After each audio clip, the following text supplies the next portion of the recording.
Okay, good afternoon and welcome to the Swansea Public Services Board Joint Committee. The first item on the agenda is election of chair for the municipal year 2021 to 2022. Do we have any nominations, please? Yeah, could I nominate Councillor Andrea Lewis, please? Yeah, do we have any other nominations? No? Can we take a vote then? Can I see a show of hands for electing Councillor Andrea Lewis, Swansea Council for chair, please? Okay, that's duly passed. Councillor Lewis, Swansea Council, be elected chair. And I'll just take item 2 on the agenda because Councillor Andrea Lewis isn't present. The election of the vice chair for the municipal year 2021 to 2022. Can I have nominations, please? Could I nominate Roger Thomas? Yeah, do I have any other nominations? No? Can we have a show of hands, please, for the election of Roger Thomas for the vice chair, please? Thank you. Roger, I'll pass over to you now and you can continue with the rest of the agenda. Congratulations. Thank you. Thank you very much. Diolch yn fawr i chi gyd. Thanks for your support. Much appreciated. Yeah, straight into it with Andrea being off, so I'll pick up the chair of this meeting. So thank you all for your continued support. Okay, I'll take you straight on to item 3. Obviously, we've done the welcome. So any apologies for absence, Alison? Yeah, thank you, Chair. Apologies from Councillors Rob Stewart, Andrea Lewis, Sian Harrop-Griffiths, Mark Wade, Phil Roberts and Martin Evans. Great, thank you, Alison. Okay, on to item 4 then, disclosures of personal and prejudicial interest. Does anybody have anything to declare at this point? Oh, Sharon's coming in.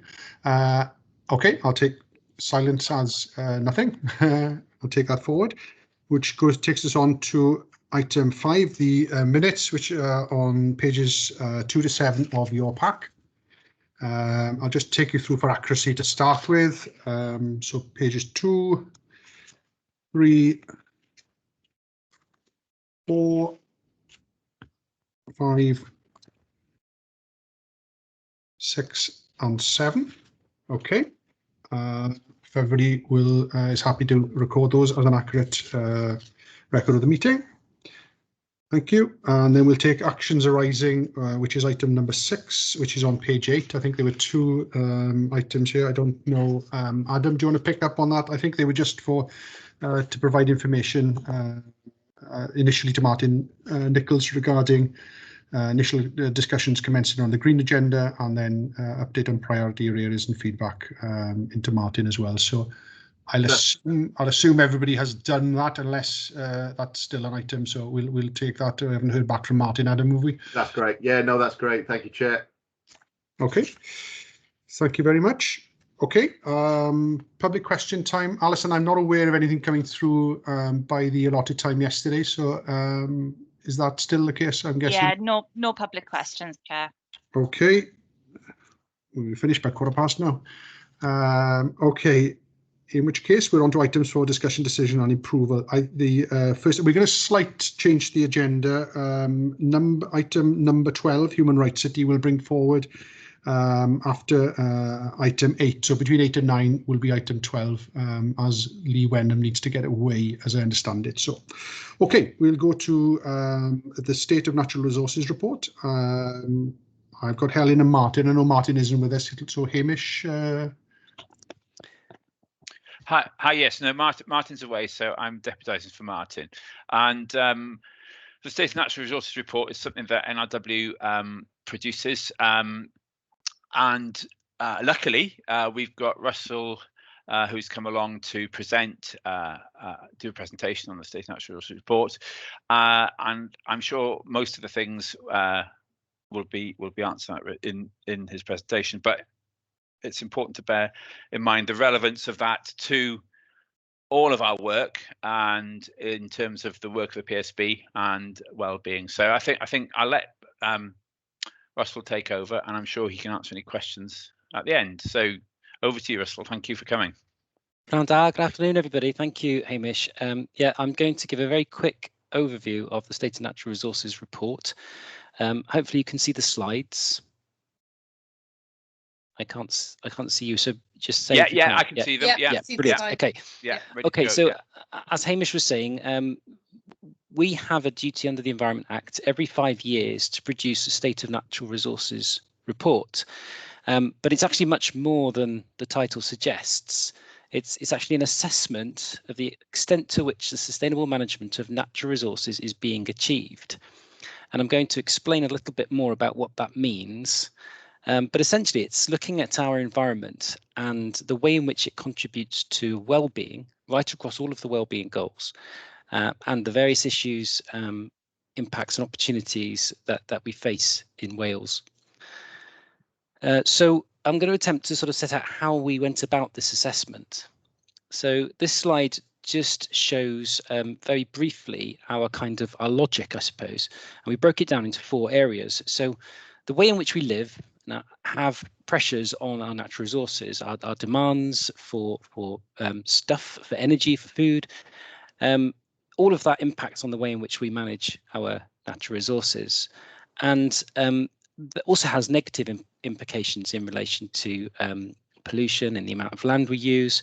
So what we've done is we've looked at the way in which we are using our natural resources, our stocks of natural resources, the condition that those natural resources are in, and the ecosystems that underpin them are really, really crucial to their ability to actually deliver the services that we need. So we looked at the resilience of our ecosystems, and then the way in which those ecosystems provide benefits for people is again compromised by their resilience, their condition, but also other factors as well, leading to certain risks to people, things like flooding. So we looked at healthy places for people. Do we have healthy places for people?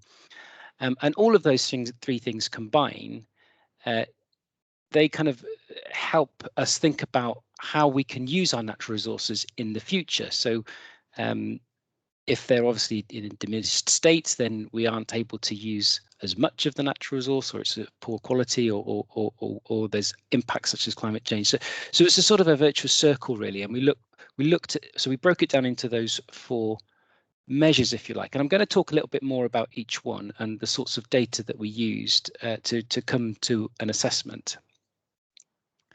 So the first aim is, or the question that we asked were, are stocks of natural resources we have being safeguarded and enhanced? And the sorts of information we looked at there, very much around the condition and the extent of our natural resources, in particular things like water, both quality and quantity. We looked at soils and land. We looked at biodiversity, air quality, urban areas, particularly areas of land use change, energy, climate change, and our marine environment as well. That's just a handful of the wealth of data that we explored through that process. And to put it in sort of terms of well-being, it's the way in which the environment supports a prosperous Wales, a resilient Wales, and a globally responsible Wales. So we're starting to break that down into kind of the areas of well-being there. The second aim looked at whether ecosystems are resilient to expected and unforeseen change. So we broke down the different ecosystem types that we have in Wales, things like mountains and moorlands, farmlands, woodlands, coastal margins, and freshwater, and those sorts of things. But we also looked at the global ecosystem too, because we don't just use natural resources within Wales, we obviously import things, and so we have an impact on the world as well. So that assessment very much looked at the Resilient Wales goal, but also looked at aspects of the globally responsible Wales goal as well. The third part of the assessment looked at the question, do we have healthy places for people protected from environmental risks? And for that, we looked at information on things like air quality and pollution, noise, land use and soils, including contaminated land.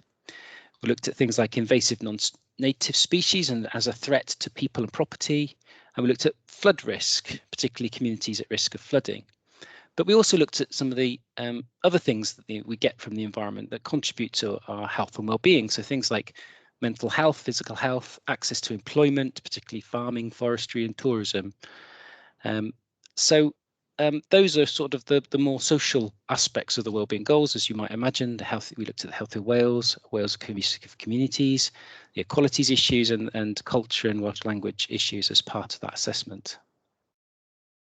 And then the fourth question we asked is, do we have a regenerative economy achieving sustainable levels of production and consumption? The thinking there is that to be able to have sustainable Wales, then we need to make sure we are balancing those kind of needs and the way in which we produce and consume goods. And a regenerative economy is one that uses its fair share of natural resources, so minimizing use of raw materials and also restocking or replenishing any ecosystems that have been diminished. And we looked at information around how we're giving back. We're developing things like the circular economy, whether industries and sectors are mindful to their resource use and their impact, but also some of the sort of trends that are occurring as well. So these very much relate to those wellbeing goals up on the screen. So I guess the question you're all waiting for is, well, how well are we doing in terms of our assessment? And I suppose the quickest way of doing this is by running through each of those four aims. In answer to the first aim, are stocks of natural resources being safeguarded and enhanced? Well, we're not doing very well because, yes, they are still being depleted faster than they can replenish. We are through overuse, through pollution and land use change. To answer the second question, are ecosystems resilient to expected and unforeseen change? Well, no, and there's no ecosystem in Wales that has all the attributes of resilience, unfortunately. For the third aim, do we have healthy places for people protected from environmental risks? The outlook's a little bit better here because there are some very, very good resources that we have in Wales where people can enjoy for their health and well-being, and there's lots of ways in which the environment does contribute to healthy places for people.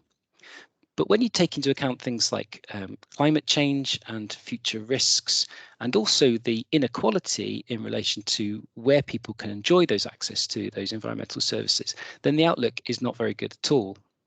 There will be increased risks on us, as we've seen with the recent climate change committee report, which was in the news yesterday, that the UK is just not prepared for those climate impacts. And finally, do we have a regenerative economy achieving sustainable levels of production and consumption? Again, no, we don't. In fact, if we continue to use the same patterns of resources and use that we do at the moment, we would need 2.5 planets. So Sonar concludes that we're not currently achieving sustainable management of natural resources in Wales, but it also looks at, well, what can we do about it? One of the chapters suggests that there are some sort of key areas where we can focus on. It proposes that Wales needs to take a systems approach to tackling our environmental problems. If we take a systems approach, then it allows us to have more influence and levers upstream of the issues. And in order to make Wales' use of natural resources more sustainable, then transformational change is needed to things like the food, the energy and the transport systems. And although these aren't the only ones that put pressure on our natural resources and our environment, they are responsible for most of the impacts, and so they're a good place to start.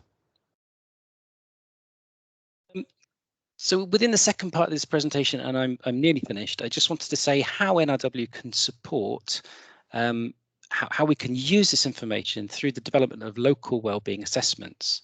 So NRW has effectively already undertaken a national assessment of environmental well-being, and we really want to encourage PSBs to be using the same framing of the Sonar report in their local well-being assessment as well. And our ambition, as members of the PSB, we want to help PSBs understand the significance of the climate and nature emergencies and its potential impacts on social, economic, environmental and cultural well-being, but also how we can work together to address those challenges. So framing the wellbeing assessment, or the environmental part of the wellbeing assessment, through those four questions, we think will be a really good way of drawing upon some of that national information that we've got and looking at how well are we doing in different parts of Wales against those 4 aims. Now, quickly, I just want to mention there's other things that we can do to support that process. You'll probably be already aware that over the last 4 years, we've been working with lots of different stakeholders to develop area statements. There's just some screen grabs from our website, which bring stakeholders together to look at opportunities to tackle some of these big challenges within South West Wales. There are 6 terrestrial area statements. There's also a marine area statement, and it's important not to forget the connection between the marine environment and our coastal communities and the opportunities for things like sustainable tourism and energy, but also for carbon sequestration in terms of seagrass and things like that within our marine environment. Now, the final offer that we have, NRW has, is that some of our staff have been trained in the 3 Horizons toolkit, and you may have come across this before. It's an opportunity to do some sort of future casting, thinking about some of the activities that we want to encourage in the future or that we'll need to move towards, and the things that we do now that we might have to do less of, and working out what it is that's currently happening.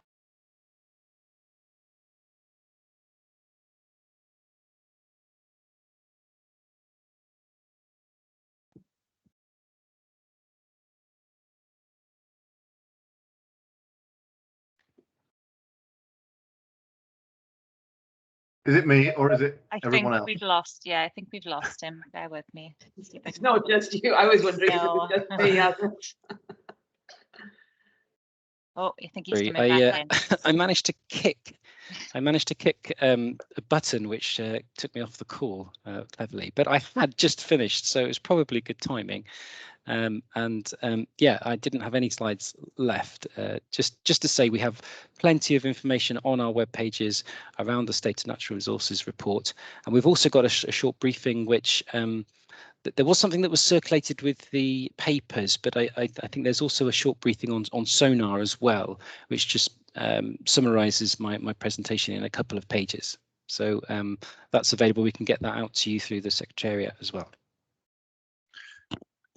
Excellent. Thank you, Russell. I guess we've got a bit of time for some questions now, Roger, if anyone's got any questions for Russell. I've got a question myself in terms of the relationship between what happens to the State of Natural Resources report now with regard to, because we present it to Welsh Government effectively, don't we? And then they use it for the next stage. Yeah. Yes, that's right. So the Welsh Government has to take the State of Natural Resources report into account when they set out their natural resources policy, which they are obliged to do after an incoming government, after a new government. So they will be considering the findings of the report alongside things like the Future Trends report and revising or refreshing their natural resources policy in response to that.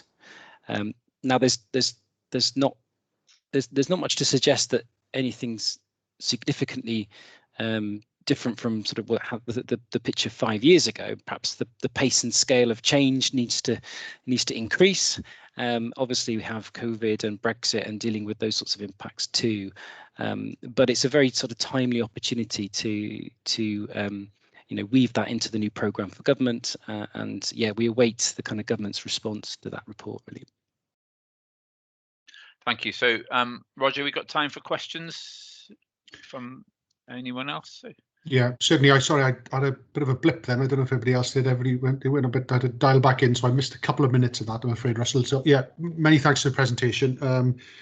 I guess it does frame the issue. It doesn't pull any punches either, and I think in terms of the challenges we've got ahead, notwithstanding the sort of COVID, and I know there's been a little bit of a bounce back around environmental issues and if COVID is, if there's any positives or a silver lining through COVID, there has been a slight nudge in that direction. I guess too soon. I'm looking at Russell or Hamish, too soon to say if that will improve things in the future or whatever. But yeah, happy to take any questions at this point if anybody has. If you want to perhaps pop your hand up, I know we've got a number of people on the line, so just in terms of managing questions, if you could pop your hand up first, I'll come to you then.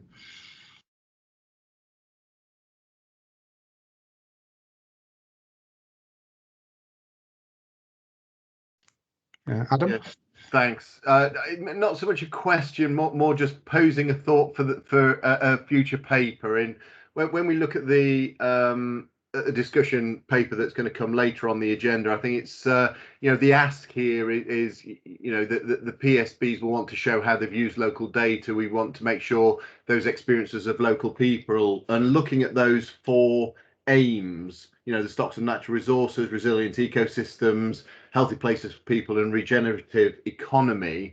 Again, just think of those and signpost to those when we get onto the discussion about the future direction for the PSB, and tie back and just remember those 4, and hopefully you'll see how that will tie into the future direction, how we can use a lot of the work that Russell's presented today in terms of a future direction, if that's agreed by the PSB. So there's a nice link there between that future direction in terms of a city for well-being.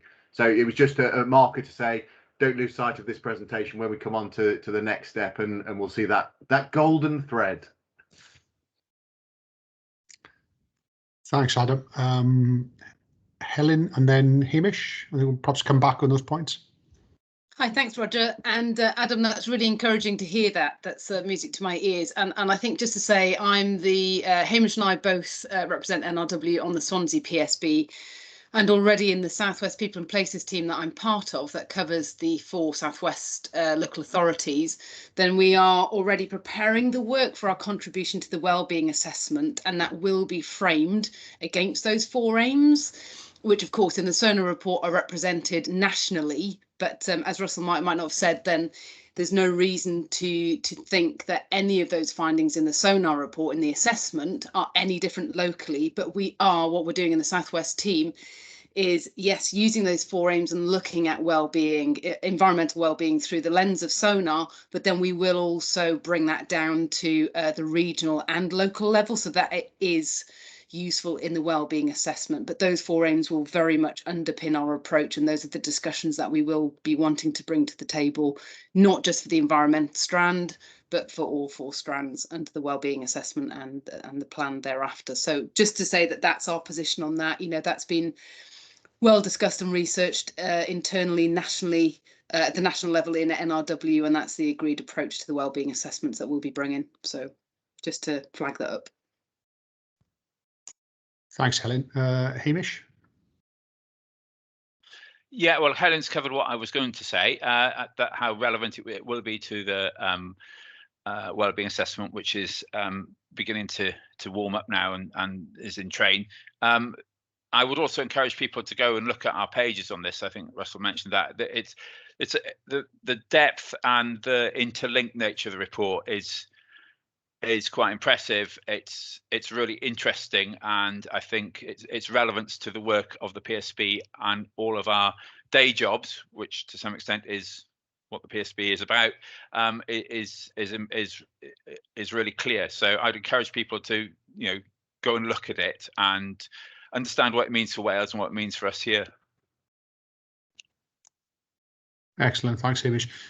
Just perhaps a comment from me in terms of benchmarking across other organisations, other developed economies. Where are we? Not only the UK but worldwide on this. So your statement on page 10 and your observations about us falling well short of some of the target areas here now. So how do we fare against other economies, or perhaps just within the UK, Russell? Well, just to give you an example, I think the UK as a whole would require 2.7 planets. Wales requires 2.5, so we're doing marginally better than the UK. The world as a whole requires 1.7 planets because of obviously less developed countries that aren't quite where we are on the development cycle or the consumption cycle. But that is not necessarily a good thing, because it shows how far we have to go as a nation to try and bring that figure down. Okay, great. Thanks, Russell. I don't see anybody else indicating. Is that a legacy hand, Hamish, I think? Yeah. Okay. In which case, just leaves me to say big thank yous. An awful lot of work has gone behind the scenes. You know, clearly there's a lot of work. It is been a key focus area for PSB since our inception or the legislation's come in. Hamish and I attended a scrutiny panel, and Adam as well, earlier in the week, and there was of the questions that came through, there was a strong focus on particularly from an environmental concerns and issues there. So we do see it as very much everybody's concern and everybody's role to play a part. So the PSB, I think, has a central and a key role in this. So thank you very much indeed, and we look forward to, like I say, a further update at a later stage in the PSB. So hopefully we will have made some progress in these areas. Thank you all. Great. Thank you, Russell. Thanks, Russell. Cheers. Okay, slight change to the running order. As I say, we're going to bring Lee in at this point. So pages 41 to 44, Human Rights City, item number 12 in your agenda. So I'll go straight over to, I think, Rhian, Catherine and Lee who are going to lead on this. I don't know who wants to take the initial. Thank you, Roger. Yes, Lee, thanks very much for bringing this item forward. Much appreciated. There's been a short report circulated, but I'll just take the board through the key points via a PowerPoint, which Rhian is about to load, hopefully. But having said that, the reason I'm here today is to update the board on the work we've been doing to make Swansea a human rights city. So while Rhian's uploading, I can give a bit of background. Members of the board might be aware of human rights city status and what that actually means. In terms of the background, human rights cities are committed to the Universal Declaration of Human Rights, and it's where individuals are placed at the centre. People are empowered to understand and claim their rights, and everyone, but especially the vulnerable and marginalised, can influence decisions affecting them. You may be aware that Swansea previously made a commitment to becoming a human rights city, and the PSB actually agreed a statement of intent that was previously shared with the 4 work streams to incorporate into the existing wellbeing plan. I think, unfortunately, due to the pandemic, like many other things, progress with the human rights city has not really gone forward, as you can understand. There's been priorities elsewhere and resources that have to be diverted to other things. But I think now, as we emerge from the pandemic, it's an opportunity to kind of reconfirm our commitment and to take that commitment forward. And what's been happening quite recently within the council is that our cabinet members have confirmed their eagerness to achieve human rights city status for Swansea and to push forward the human rights agenda. So we've been doing a little bit of background work to take us to this point today. So when we look at elsewhere, just to give a bit of context, there's more than 100 cities across the world that are considered human rights cities, and there's only one in the UK, which is York. But there's some common themes between them. All of them prioritise areas of human rights that are important to their local population. So it's not a one-size-fits-all. It's about engaging the communities, finding out what's important to the local population, and then tailoring your human rights approach towards that. They're built on a strong partnership, which is underpinned by a formal declaration. And then that's backed up then by a series of actions to improve the lives of disadvantaged people in their area. And what they do as well is they make human rights meaningful and accessible, which is probably a huge challenge when you consider human rights and the breadth and depth of human rights. But they have been able to make it meaningful and accessible. So we've recently held some talks with York as a council, just to really do a bit of background to see where they got to, how they got there, and what we could learn from them. And there were some key points from that. So the one that came out loud and clear, and I'm not just saying this because I work for Swansea Council, is that the council shouldn't really lead, that it was seen as a strong partnership, but shouldn't be something that comes from the local authority. It needs a range of partners from the outset, particularly a strong community and grassroots involvement. That it shouldn't just be seen to be these big organisations that are driving it. What York were keen to stress was the declaration was only the very start of their journey.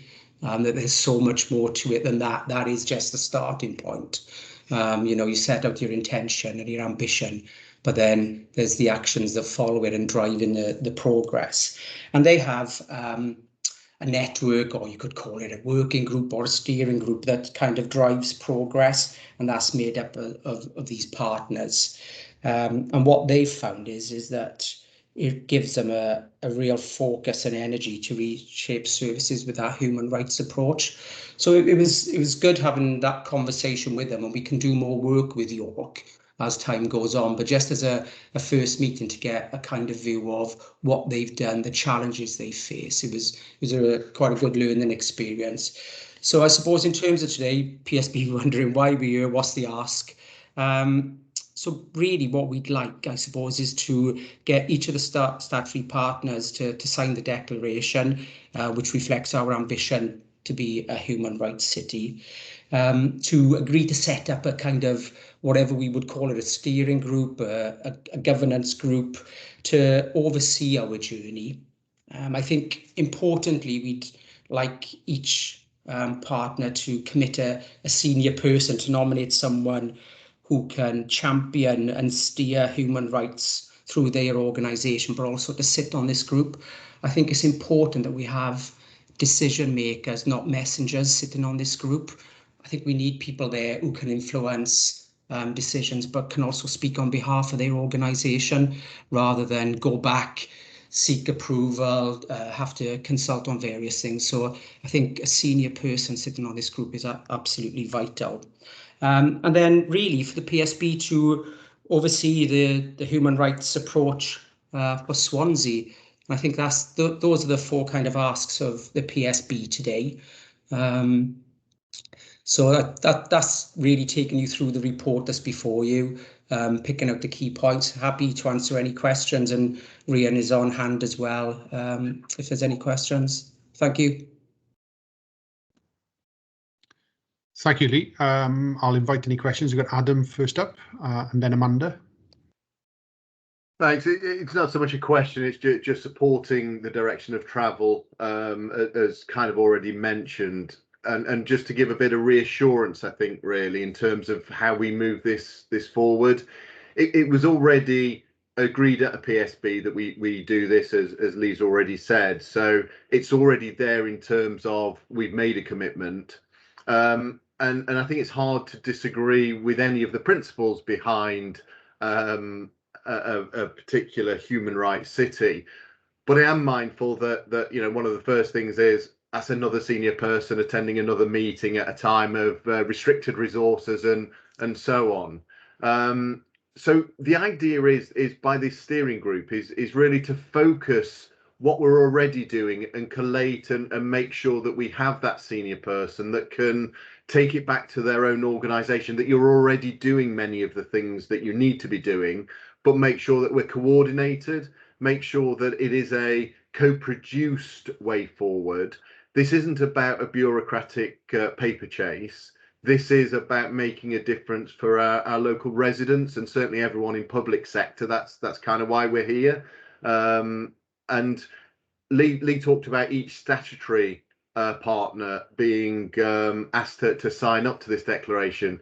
That's not just statutory partners, that's all partners. So we want the statutory partners to help drive this, but we would like all invited statutory members and wider membership to actively engage in this, because it has to be a collegiate approach across all service areas, all public sector, private sector and third sector, and get it involved anywhere that they can. And there is lots of great experience, certainly around human rights and the principles behind it within the community, and we need to capitalise on those. So it's not for us to do it all, it's for us to work with others to make it and embed it in what is our normal operation, as we would health and safety or anything else that we work on today. It's not an add-on, this is what we should be doing anyway. Thank you, Chair. Thanks, Adam. Amanda? Actually, I was just in the process of trying to put my hand down, because I think Adam's just answered things that I was going to flag about Lee's comment about it being grassroots, community-led, and how that works through. If you're placing it in a PSB context with statutory partner signatories. But Adam, obviously my next question was going to be, do you really mean only statutory partners, or is it wider? You've obviously explained that, and I just think that we're really fortunate in Swansea to have a lot of progress, actually, I suppose, already in this area, and people who we can draw on to help us with this. So particularly the co-producers that are involved in working alongside the local authority, who actually are very focused on human rights. And then also we are already a city of sanctuary, so I think we're in a really good position, and certainly from a third sector perspective, this is at the heart of what most third sector organisations are about. So I would really, really want to see wider membership in actually both steering but also helping to operationalise this. So big commitment from ours.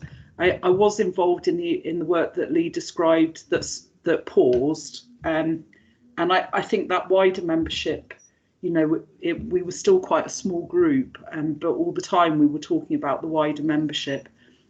We'd also obviously have human rights expertise within the university as well, so I think there's lots of places that we can we can go to for sort of expertise and helping us to make this real. Thanks, Amanda. Yeah, and I think that adds further clarity onto Adam's point about being a fully partnership approach, and getting everybody on board who would like to be part of this work. So if I could just go to Sian and then Hamish. Yeah, thank you. Thanks, Roger. Thanks, Lee. So yeah, supportive of the approach. My question was more, if we signed up as a public service board, and the partners within the public service board signed the statement of intent back in June 2019, what's the difference between, I mean, apart from maybe the operationalising it, what's the difference now between being asked to sign a MOU or whatever it is we're being asked to sign? Because we've already given our commitment to it through the previous work. That was just a question. Chair, if I can come back on that. There is no difference. Part of this is about a relaunch, but in reality, although we gave our commitment to the PSB, we never physically signed the declaration because COVID then came and the world changed, and it just unfortunately wasn't where in the agenda of us to pick up. So what we're really doing is restarting or resetting the clock at this point and saying, right, we want everybody to sign up for it. At the time, we'd asked the statutory members only to sign up. And as mentioned earlier, this is about getting everybody to sign up to it and actually physically sign the declaration so that we have a document that says we're committed, which we didn't do previously. So it's a relaunch, really, not new, just resetting the dial and really making it happen. Okay, thanks, Adam. That's helpful. Thanks, Sian. Hamish. Hi. Yes, thanks. Yeah, I think it's really supportive. I'd be really supportive of this. I think Martin would be too. I'd be interested in knowing what we would be, how it would feed back into the partner organisations, and how it would change the way in which we work. I'm thinking of things that would be quite relevant to us in NRW, for instance, in terms of how we deal with some of the regulated community, how we approach problems such as modern slavery, etc. So it'd be really, really good to know how we would change what we do in our partner organisations, and as an All Wales organisation, how we might feed that back through the wider work that we do. If that makes any sense at all. Yeah, I'll give it a go if you want me to. In terms of, so what does it mean? So as we go through, we get a steering group. We identify that key areas of travel. We identify what it would mean in terms of empowerment of community, interest, place. how does that shape our organisation? How do we make sure through a life course, if you like, that those opportunities present themselves? And what does that mean for our own organisational policies or procedures or direction of travel? And it's about us changing ourselves locally, but also coming together where we are partners with others to nudge others into that same sort of space, identify perhaps where there are weaknesses in community, or where we're supporting community or where we're addressing communities, and also looking at strategies and documents that we produce in the future. So, prime opportunity, I think, is the wellbeing assessment coming up. It'll have all our partnerships in there. Well, let's have a view to what's the human rights element, what's the UNCRC for children element of this, where do we pick up all those elements about empowerment, opportunity, those racism, and all those elements come together, and it's signposting. It's a journey. I hate that term, but it is a journey. It's about acknowledging each step that we go through, about how we can change, how we can look differently. It might be how you advertise posts. It might be, your next policy or strategy that you're writing has an element in it that focuses purely on this. It's about things like integrated impact assessments and making sure organisations include all the aspects, no matter how big or small your organisation, and that will help shape it and make that commitment. So I suppose it's the starting process about how can we learn from each other to do things better. Does that help? Yeah, that helps. That's basically what. That's along the lines I was thinking. There are certain communities that we regulate sometimes that we could probably do better from a human rights point of view, and I think it'd be really, really good to have that as a driver to change within our own organisation. So yeah, that's interesting. Thank you. Thanks, Hamish. Just one sort of question for me, and another one is perhaps just an observation. Really, one was I was a little bit surprised there's only one human rights city in the UK. I don't know if are there any reasons behind that. Would be my question. It seems very low. So that would be my question. I don't know if there's anything you can provide around that. I'm very much engaged with this as we were previously, and I know things have, as Adam has alluded to, have been sort of put on hold. The other observation I had, and it stems back to the scrutiny meeting earlier in the week, where we were asked specifically on the two areas of work. One is around stronger communities, and the other one is around the green infrastructure, as to what would have gone on without the PSB as a vehicle, for change. I think this probably there's a clearer alignment to this as well. There's a lot of things that are going on currently. We're not going to start human rights in Swansea as a result of this work, but I sense this is going to pull things together and use as a sort of a funnel, an opportunity for networking, for sharing best practice, and to bring big partners together to, as I say, to develop ideas together, not overlap, hopefully, but to bring that. So is that a sort of fair understanding of where we'll take this in the future? Yeah, absolutely, Roger. That's exactly right in terms of direction of travel. It is about that learning. We're already doing a number of this, and one of the things I was reassured in meeting York was that actually we're well on the way. The bit that I felt was a weakness for what the strength was in York was that we're all doing it as silos. We're all doing it within our own organisations, and actually we're doing it multiple times rather than joining the dots and co-producing or sharing some of that information. And I think Amanda raised earlier about why the PSB, is it going to include everyone if it's only these? That's why the PSB, because actually the PSB in its wider format, that wider partnership forum, is everybody. There's no exclusion, and that's why the PSB, I think, is the best place to oversee it. The separate group that Lee talked about in terms of setting up a new body is to be representative of everyone, but we need some governance in order to signpost it back to, and that's the PSB tie-in. Why only one in UK? There is only one in the UK, and I think it's a big commitment. To be a human rights city is a big commitment, and I suppose why would you want to set yourself up to fail? I look at it from a different perspective, is shouldn't we be doing this as public, private and third sector for the right of our communities and to give opportunity? So mine would be that this isn't a large commitment, this is a essential commitment that we should be doing, and I think it just comes down to how people view it, as simple as that. And why put resources into this? Well, I think it's we are a city of sanctuary, Swansea, we have a number of accolades, all our partners are about our communities. For me, it's just something we should be doing and mandated to do almost, by that across all of the UK. But it's a choice, and I think it's a choice that we've sensibly supporting, and will drive forward. Thanks, Adam. Sean? Yeah, thank you. So I just want to flag, I mean, obviously we are supportive. I've already said we are supportive. The comment that this is a huge commitment, I think, just sort of starts to raise some alarm bells.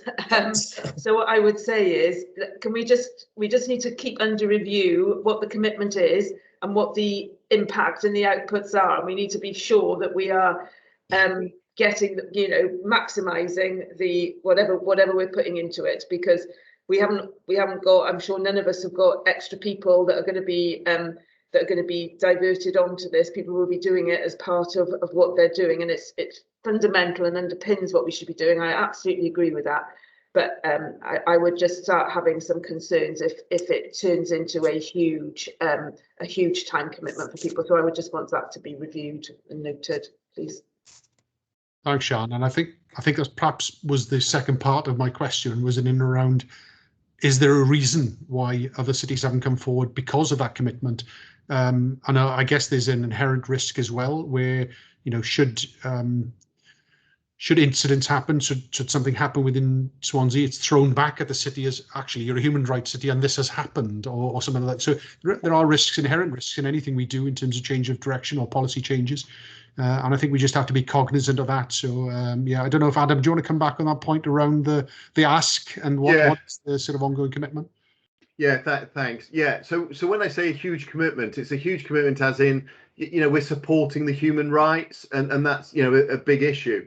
If you think of it in terms of well, what does that mean? Well, that means housing, for example. Well, we're already working towards the Welsh housing quality standards. We're already working towards how people get their benefits.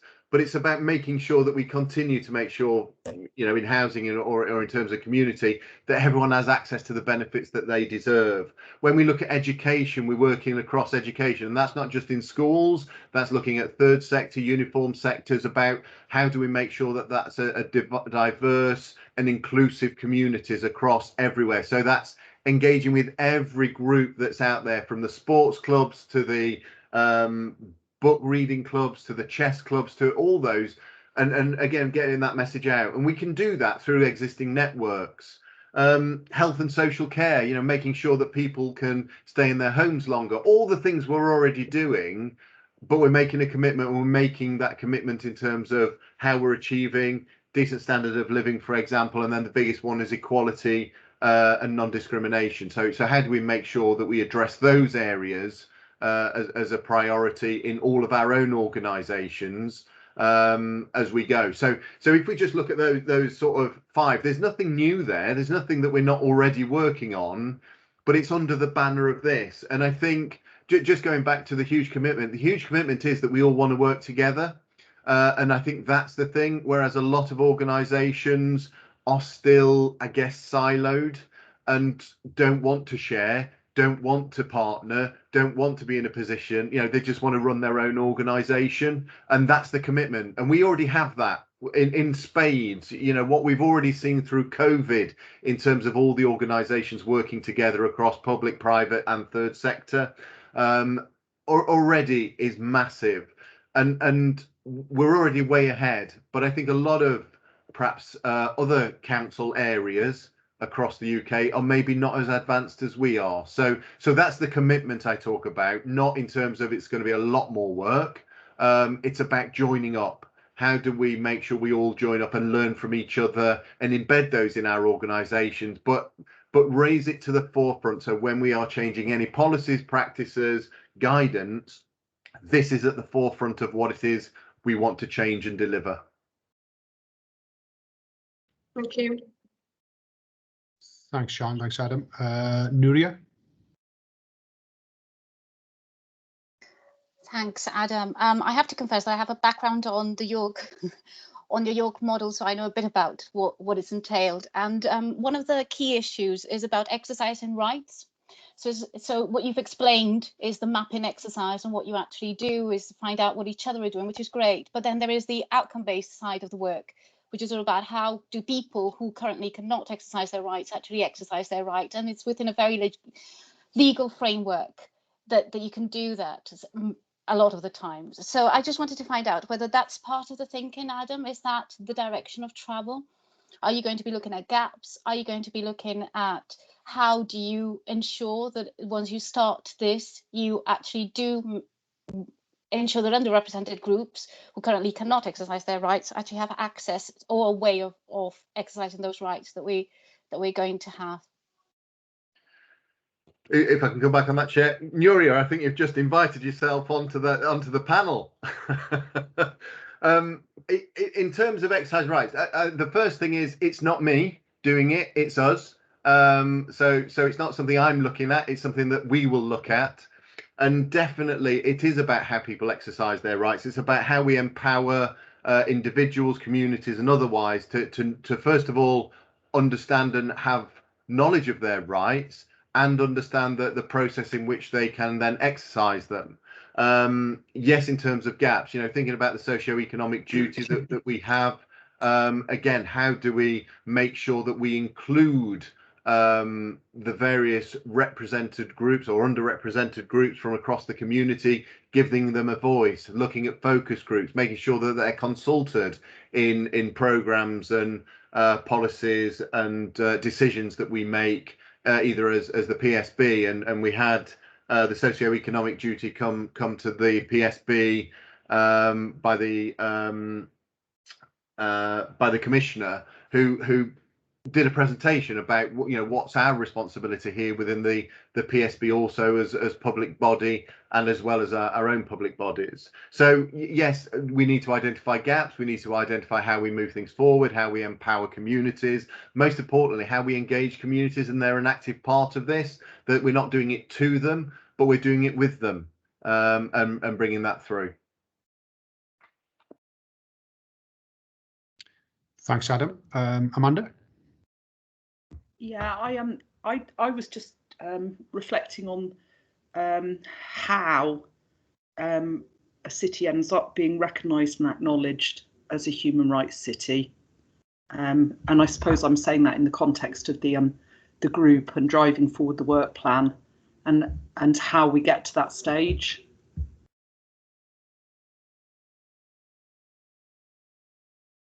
Do you want me to have a go at this one as well? Feel free to chip in, Lee, Ryan, whenever you're ready.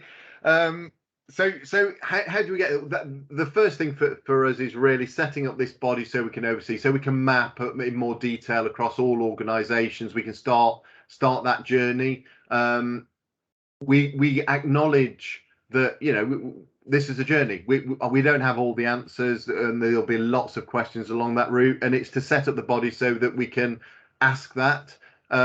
We could potentially just apply and say, look, this is all what we do, and potentially get it, and almost become just tick the box. That's not certainly where I want us to be, and I don't think that was the objective at the time of this first coming to the PSB. So it's about, well, what does it mean to us as a board, as a partnership? What would we feel means that declaration is, and how would we define that we're ready to define ourselves as a human rights city? And only at that point do we then apply to be one. And we need to work out what are the actions that we need to put in place. How do we find, as Nuria said, well, how do we find the gaps? How do we find the areas that we need to work on? We know where some of our strengths are, and we bring all that together into a plan that shows us that this isn't an overnight thing. This is a cultural change, a generation change, really, that we're looking at in terms of where we go with it. So hope that helps a bit. Lee might be able to shed even more light. Yeah, it was just to add that really we haven't got the answers today, and I don't think we should either to that point. I think it's for the steering group to figure out our direction of travel, but also to engage the community. I think that's what the lesson from York we learned was about engaging the grassroots in the community, and they did some work. They did some consultation with the community about what human rights meant to them and what they want to see. So I think it would be wrong of us today to have all the answers. It should be led from the bottom up, and that was such a clear message coming from York, that it isn't about big organisations deciding what to do. It's about getting the feedback from the local population about what's important to them. And then I think once we do that, we'll have a much better idea. Adam is right, we're all doing various things that would tick a human rights box. And we could bunch those together, and we should, because when we heard what York were doing and what they weren't doing, I think we were pretty pleased and proud of our achievements to date in Swansea, things like the UNCRC, which York weren't doing. In fact, their engagement with schools on the human rights approach wasn't that great. So we've already got an advantage over York in terms of the work we do with our schools and having them all signed up to the UNCRC. But I think it really does go back to that the steering group is the start of finding out what we need to do. But that needs to come from the community. And only then will we have the answers to those kind of points you've raised. And I'm sorry if that sounds a cop-out. It's really not meant to be. That is the actual position that we should be in. We shouldn't already have ideas in mind. We really need this to be co-produced with the local population. Thanks, Lee. Can I bring in Jane and then Adam? Hi, thanks, Chair. Thanks. And just to come in and sort of endorse what Lee and Adam have said, because in terms of actually driving this forward, I was involved back with Amanda back when we looked at a statement of intent, which is all, but what does it mean? And I know we had COVID in the middle of it, but where it was stalling, even at that early stage, is what you have to go back and engage with the community, exactly what Lee's just said. And I think that's got to be the starting point. And all of our partners, it's not driven by, just a council to say, this is a good idea. So, just really to sort of say, really supportive. And actually that is, we don't have the answers, because until we go back and do that piece of work, I think that's how we will move it forward and understand what it actually means to people, because it's got to be done with people and co-produced. Otherwise we're in a danger of having something that's meaningless. At the end of the day, it needs to make a difference to the lives of our citizens in Swansea for all of our sakes. So thanks, guys. Thanks, Jane. Adam, I'll try and draw to a close then if everybody's happy. That's absolutely, Chair. So there is a sort of famous saying, I guess, in terms of human rights, and certainly the advocates for human rights define a human rights city as one whose residents and organisations, through learning about the relevance of human rights to their daily lives, join in ongoing learning, discussions, systematic analysis and critical thinking at the community level. And that for me is what this is about. Those aspects, those elements, community level is key. It is about ongoing learning. We'll never stop this. It's about that learning. How do we involve, empower and include? Thank you, Chair. Thanks, Adam. There's one comment that's gone in. You may have been reading the chat from Trudy Mayrick from South Wales Police in terms of her support as well for South Wales Police. So thanks for that, Trudy. Lots of questions, as there always will be, and I appreciate we haven't got all the answers at the moment. They're very much on the sort of nursery slopes of this, and there are clearly not a lot of UK organisations that we can learn from, or just the one at the moment. So we will take this incrementally. I do sense there's a will. Clearly there was a will a couple of years ago, and we're now sort of just reigniting that and taking that forward. But I think there will be more questions that come forward. But I do sense, like I say, not only from statutory partners, but wider engagement as well. But I think we can, if we're all happy to accept the ask or the 4 asks within page 43, we can move forward. Okay. Thank you very much. So big thanks to Lee and to Rian for presenting the paper here today, and we will move on from here. Thank you very much indeed. Chair, can I just ask that on one of the 4 asks around nominating a person from the organisation, it might be good if perhaps emails are sent to me for now, just nominating someone from each organisation so we can take it forward. The other ones are, will all follow, but it's just getting that name and person. So it's lee.wenham@swansea.gov.uk, and I'll collate them and we'll get that body up and running. Okay, for those of you who haven't scribbled that down, we'll get that circulated via the PSB distribution list. And yeah, if we could all nominate a person, that'll be really helpful. Thanks, Lee. Thanks, Brianne.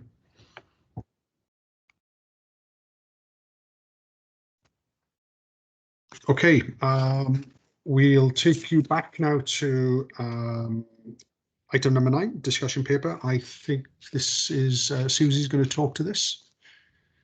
Okay, yep, that's great. Shall I share the report itself? That'd be great. Thanks, Susie. Lovely, I'll just bring that up. Okay. Are you seeing that? Yep. Yeah, it's quite small. I don't Right. know if you can... Is that coming any bigger? We should have the papers in front of. I don't know if has anybody not got the papers or is relying on the screen. So Is the screen increasing or not? It's not. Right, Is everybody able to see? I can see it. I have got the papers in front of me as well. So, yes. Is that shifting? That's yeah. Okay, that's, sorry. Yeah. Thanks very much. Excellent. Okay. Right. Let's see. So, whoops. Right, so this paper aims to stimulate discussion regarding PSB focus and delivery in response to the pandemic. And given the timings, you'd be pleased to know that discussions actually overlapped significantly already with a lot of this paper. So probably a good thing given time. Okay, so I'll just bring up the background. Right, so the paper basically suggests that given the challenges of recovery, the short-term focus of PSB activity needs to be reviewed. In order to regenerate the PSB and focus efforts on making a difference in a more specific, measurable and reportable way, it suggests that efforts might be best focused on a smaller number of projects that can enthuse partners given the minimal resources available. It also notes that while the PSB is led by the Joint Committee, the strength of the organisation comes from that wider partnership, so that there's a real potential to harness that bottom-up momentum in meeting the wellbeing plan's objectives. Okay, so the paper then goes on to look at the gap between PSB ambitions and its ability at the moment to deliver post-pandemic. This diagram, I'll just bring that up. It's from a recent Senedd Public Accounts Committee, and it highlights how they perceive PSB membership, the remit and duties to be in what's a very crowded partnership landscape at the moment. The PSB to date has suffered from a perception of ineffectiveness due to that sort of contradictions where the PSB has got wide-ranging responsibilities, but it's exclusively responsible for very little. So that's a sort of these tensions which are inherent in the structure at the moment. So we then looked at what the unique selling offer is of the PSB. And as that diagram kind of illustrates, the PSB's USP is its diverse and its cross-sectoral membership. It's the fact that it occupies a position where it can focus on the cultural, the environmental and the social well-being, all with that very Swansea focus. So these are the things which make that PSB stand out and make it relevant and add value. I've also put on here a reminder of our governance structure, because that governance structure was found to be fit for purpose, but it may be that the focus that it's applied to needs to be narrowed down and more laser-like going forward. So we then looked at the priorities for the recovery, because we've had a huge pandemic, and it's made clear that the very, very broad scope of PSB work may not be the best to enable the drivers for change that we're going to need in a very different post-pandemic world, and given the impact on resources of the pandemic. So this could mean potentially moving the focus from steps that are already being carried out by partners as business as usual, or which are maybe too wide-ranging to effectively focus resources on, or which are already governed elsewhere. So we had a community impact analysis, not so long back, that identified specific themes for action. But as I say, a lot of these were actually already being delivered or governed via alternative means so that the PSB might wish to consider going forward, looking at current issues which aren't being addressed via other means. There's a little bit of detail behind that. So we've been looking at impacts via the COVID assessment and via the wellbeing plan, the start of that, at other impacts of the coronavirus. And the key ones which perhaps we'd not focused on to date touch on human rights, and that's where the Equality and Human Rights Commission has recognised the pandemic. They recognise it's disproportionately impacted the vulnerable, it's increased inequalities, and they actually recommended that equality and human rights are integrated into that Welsh policy response to the pandemic. So it fits really well with exactly what you've been discussing for the last half hour.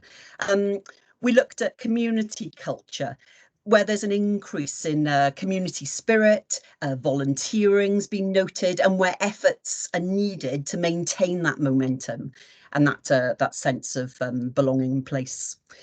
We looked at mental health. Swansea University research in particular has identified that we should all be preparing for a wave of mental health problems, and that action is going to need to go beyond the health board. So complementary and supportive action is going to be needed from across all of our services. And the Children's Commission in particular have highlighted the impact on young people and potential issues going forward. And then finally, we looked at a city for wellbeing and wildlife, and where the Future Generations Commissioners and others, the National Trust and NRW, have all identified the benefits of access to local green space, particularly for the 1 in 8 who live without access to gardens. So that's again been something which the pandemic has highlighted and is an area where action is needed. So for discussion, we've just put out there potential themes for action, which focus on a shared Swansea vision of a human rights city that you've just been speaking about. We looked at potentially building up a culture of community to build on that which emerged during the pandemic, complementing the health board's work on mental health, particularly within our own organisations at that preventative level, and improving the quality of neighbourhood space. And that's via action on a city for wellbeing and wildlife. So we think the existing governance structure works, but it's really narrowing down that focus so that partners can engage in the appropriate ways for them. And just to give a sort of flavour of the ways in which you might wish to do that, and Partnership Forum members might apply their own interests and specialities. We sort of came up with a little matrix just to demonstrate and give a taster of the sort of thing that might be involved. And finally, the critical factor is that once areas of focus are agreed for the short term, is to define some clearly measurable and identifiable success criteria using both traditional and non-traditional measures. So you can see some examples there of more qualitative and softer forms of measurement, as well as more tangible agreed outcomes. So really now it's just over to yourselves to perhaps scope out areas of overlapping interest for that more focused delivery over the next year or so to aid Swansea's recovery from the impact of the pandemic. Okay, thank you, Susie. Just looking at hands up. Adam, first of all. Shall I take this off the board? Yes, please, Susie. Thank you. Thanks, Susie, for that. It's a good piece of work as always. I think there's a few things that I just want to draw attention to within the paper. That the first one is that the focus. You know, one of the things that we've been self-critical about as a PSB is the focus. You know, the 132, I think it is, separate streams that we've been trying to work on, which means that right the way through it becomes very difficult, disjointed in order to make progress, because we're all trying to do so much. So I welcome that focus approach of the 4 areas. Again, my comments earlier with the natural resources, that fits in really nicely. The 4 aims certainly sit within each of those: human rights, culture of community, mental health, and so forth. So again, that for me is a key, as does the human rights. I think the other bit for me in this is that although the structure that was put in place back in, I think it was 2018, 2019, is fit for purpose, I think how that is delivered, though, does need a bit of a review. And I think we probably lost a bit of skill, experience, and knowledge through that new structure coming in, and unfortunately COVID came, so we weren't able, and this is going to give us that opportunity, because I don't think it's always the best place for a statutory partner to lead on some of these, that there is much better experience and knowledge within that wider partnership that could come through. And I think, you know, as everything is, it's a learning opportunity to acknowledge when something's not quite right, and look at how we can change it and tweak it in order to refocus and get a better PSB moving forward. So I think there's a number of groups within the partnership that are better placed to lead some of these, or to certainly be a strategic or directional lead in what it is we're working towards. And I think, you know, we need to be grown up enough to acknowledge that and see that yeah, we probably didn't get it quite right when we brought the new structure in terms of who leads what where, and trying to adhere too much to the statutory duty under the wellbeing of future generations, instead of probably trying to be a bit more flexible in how we administrate. So I think there's something there in that learning and developing that we can bring in. I welcome this in terms of still maintaining the early years, live well, age well, stronger communities, working with nature, streams, because I think to unpick everything would be a real problem for the PSB. And I think we can hang a lot of things on the 4 areas of human rights, a culture of community, mental health, and a city for wellbeing and wildlife, and really focus on those 4 and feed in. So yeah, I welcome this, and I think it's a really, really good move forward, and actually gets rid of a lot of the duplication that was identified previously, where all things work together. Thank you, Chair. Thanks, Adam. So I'm having some IT issues here, but I had to relocate in the room. I got Hamish, then Jane, and then Sean. Yeah, thank you. Yeah, Susie, really good, really interesting. Echo a lot of what Adam says, and particularly about the role of co-production in delivering a lot of this. We've worked with Swansea Environmental Forum on the Working with Nature, and alongside them, and as an equal partner. So and I'd be really quite interested in making sure that we continue that way of working, because it's worked, I think, particularly well. So yeah, very good. Thank you.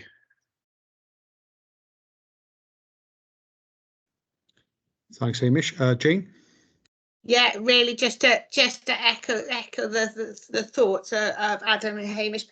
Really welcome the honing it down, so it's much more. So we haven't got 30 or however many objectives under each one. It's just all of it mixed up. So really welcome the review, and obviously being involved in there's 2 of them that I'm heavily involved in, and you can see the crossover in terms of the themes in that little table. I thought it was really good to see that, and thinking, oh yeah, okay, I can see how that would work, and our wider partnerships, how that would work going. Really welcome the approach. I think I need to go away and have a good think, so that we can make sure that, but yeah, look really good, Susie. Thank you, really good. Thank you, Jane. Sean? Yeah, thank you. Thanks, Susie. I think COVID and recovery from COVID really does give PSBs the opportunity to find their space and exploit their space, because it's just affected all aspects of society, hasn't it? So I really welcome the focus, or having the focus. I think two areas that you picked up. I'm not sure if you have spoken to Kelly Gillings in the RPB, but so there is a very clear work programme through the RPB on transforming mental health services, and that is the whole spectrum of mental health services, and includes children and young people as well. So I think we need to be really careful that we're not potentially cutting across that. And the other bit is about the communities. There's also some work on the neighbourhood approach, and again, it might be that can be brought together. So I think I welcome a focus on what the PSB can do to respond to COVID, but I wouldn't want us to be potentially muddying waters from that perspective. So yeah, if you haven't, I would suggest a chat with Kelly. I think that might be helpful. Thanks, Susie. Thanks, Sean. Philip? Thanks, Roger. And I better just apologise in advance because the neighbour is doing some heavy drilling in the garden. Some of you may have noticed I put that in the chat in the scrutiny committee on Tuesday, where I wasn't able to participate in the relevant bit at all because of that. Unbelievably, it stopped all day yesterday, all morning. We haven't had anything, but as soon as 5 minutes before this meeting started, it started again. That said, so you may not hear everything I have to say. You may not want to hear everything I have to say, but it is good to see, certain things prioritised or being suggested as being prioritised at the moment in a post-COVID sense. Certainly the Working with Nature group, in response to a request from the PSB Joint Committee in the middle of last year, reviewed its action plan and came to the conclusion that in actual fact, all the things that we were prioritising were actually still extremely relevant in a COVID recovery, from a COVID recovery perspective. And in fact, a lot of what we are focused on has been highlighted anyway in the things that Susie and Adam and others have already touched on. One thing, though, that doesn't seem to be being highlighted in that list, though it is connected, is climate change. And that was something that in the last PSB meeting, which I wasn't able to come and observe because I was away, I understand that that was highlighted as a major issue. And my understanding was that the PSB, felt very strongly that the PSB should be very much active with that particular issue. So I'd just flag up that particular thing. And also, one little concern that I always have with this, when the PSB is reviewing its priorities, is just to flag up again that the PSB's primary role is the delivery of the well-being plan for Swansea, and that was developed to a certain extent anyway in a co-productive way, involving huge numbers of the population and in response to a well-being assessment, albeit a well-being assessment that was produced 5 years ago. And it is just that concern that whilst needing, understandably, to adapt to changes in circumstances and things like that, that the whole point of the development of the well-being plan is that it's done in following the ways of working, which is an inclusive thing and so on. And therefore, there's a risk when leaders, as in those involved with the PSB Joint Committee, choose to focus on different things or to highlight particular things, that it's actually kind of like drifting away from the basic principles of the ways of working and the shared plan that was developed, again, albeit 3 years ago, 3.5 years ago. So it's just a little issue there, which I guess may be rectified through the next partnership forum, which I understand there is a desire to try and organise a partnership forum soon, so that there's greater involvement and ownership of that prioritisation. I think that's all I wanted to say on that point at the moment. Thank you, Chair. Great, thank you, Philip. Amanda? Yeah, I just wanted to say a little bit more based on what Sian had flagged around the RPB. I think that there may well be some, I appreciate that in theory they're different spaces and different workloads, but there is just massive overlap actually, because we're both in both spaces, we're trying to meet population needs. But as Sian was speaking and then just listening to Phil, I wonder whether the Partnership Forum might be an opportunity for people who've become very involved in the RPB work, which is very focused on co-production actually, and community level working, for widen or getting more people who've got that involvement in the regional approaches to then focus on the PSB local approaches. So for me, examples of that, Sian mentioned the Our Neighbourhood work, which is asset-based community development approach, now across all of Swansea. We do already have co-production in Swansea, but there's regional co-production as well, and co-producers and volunteers active in that space. But we also have an event coming up towards the middle end of July, which follows up on some work that the RPB did last year. It's called Possibilities for People, and it was people reflecting on their COVID experience. So this is at a community member level, and wanting to look at how they might want to shape the future differently based on that experience. And we're picking that stream of work up again, as I say, towards the end of July, and asking people again for their reflections, many months on now.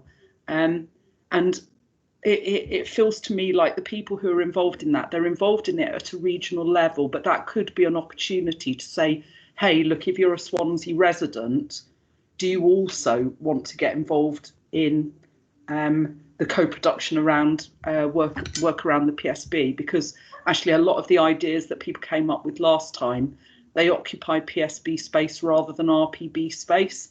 So to be able to have some kind of formal mechanism to shift things into the right space, I think it would be really worth spending some time doing that. And then where at an organisational level people are active in the RPB space, there could be opportunities then for them to be involved in the Partnership Forum as well. Great, thanks, Amanda. I think that reflects some of the issues that were raised in the review of strategic partnerships last year, and the sort of cluttered landscape really in terms of overlap in certain areas, and where things should naturally sit and where they do sit, and that sort of things. That, I think your words and your comments there reflect that as well. So, Adam. Yeah, thank you. I'll try and pick up some of those things. Phil's about the climate change. Absolutely, it's not that we're stepping away from that in any way, but it is actually massively covered, and what was agreed at the last PSB was that we would have representations from all partners through to Martin Nichols, of which there is already a climate agenda being picked up. So it was that, let's get rid of duplication, otherwise we're going to try and do it. Everything that's just been said in relation to that sort of mental health space and community is that we need the PSB to find its own space and what it can work on and deliver on, and not be shadowing lots of other areas that are actually better placed to do it. So there is already a climate change working group. There is already one across Swansea. I believe, Phil, you're already part of that. So for me, that's the best space for that to be, and maintain that. And we don't tread on that. But what there is Martin to feed back through that group. If there is a further ask to the PSB where we can help, it signposts it back here, and we'll have a regular update so we can see what is changing, and we have that overview. In terms of the wellbeing assessment, every one of those points that's on there is already covered in the wellbeing assessment from before. All we've done really is filter them down so that they become more meaningful. So we've not stepped away from the wellbeing assessment of before. We've just made it, got rid of duplication where there's already a different group working on it. The points were made about Kelly and the RPB, absolutely, Regional Planning Board. We don't want to tread on their space. What we want to do is support them and do it more around the organisation, those social skills, connecting communities at that local level, rather than the medical mental health provision that is being put in place across Swansea Bay. Not just Swansea itself. So there's a space for us here about truly delivering the PSB, that public sector local level, and that's what we want to try and address here. In terms of the partnership forum, there is an ask later on the agenda, and I'll do it now, and I won't need to do it again in detail later. It is, we want people to come and sit on that partnership scoping, so that with the next partnership forum is better, more informed, more connected, and help shape where these are. So we want that partnership to come. If we agree that this is the sort of direction of travel we want to go in today, the next place for this is to go to the partnership forum, get that co-production, co-working, sign up from everybody in terms of how they'll add into it, and get to some really salient points of what can we deliver through the PSB that will make a difference, rather than what we've done in the past is just business as usual, and we'll try and retrofit, or we'll just add it in. This is a bespoke of what can we do as a PSB that nobody else is doing, or we can support somebody else in doing that. We have our bespoke areas of work. And everything Amanda said about co-production, absolutely looking for anyone that can come onto that group, that can help us do that, lead on it, support us, give us that knowledge. It's about everybody coming together and playing their part in terms of that wider partnership, and more of a focus on that than the joint committee, that we become a joint committee that just is that overseeing. The partnership becomes that forum in terms of delivery, which is what it was always hoped to be, and other things got in the way. So it's about that re-energizing that partnership forum to really have that empowerment and input. Thanks, Adam. Phil, did you want to come back? Just briefly, thanks, Adam, for the clarity on that, and apologies in terms of the climate change bit. I have got meetings lined up with Martin Nichols to sort of work through that. I'm not yet quite up to speed on the relationship with the PSB, so apologies for any confusion with that, but thanks for the clarity. Okay, thanks, Phil. Just in terms of, there are two sort of asks on page 20, 9.1, 9.2 about partners to scope areas of overlap and interest, and also partners to identify strategic leads. So there's two actions that will come out of this meeting, which will be circulated as part of the minutes and action list. So, okay. Sorry, Chair. If I can just come in, just on that second one, partners to identify strategic leads, and I think it's just worth saying that, you know, that strategic lead doesn't have to be one of the statutory partners. What we need to find is the best fit, and I think, you know, we try to steer too close to the Wellbeing and Future Generations Act instead of saying, no, who's best to lead on this in the past.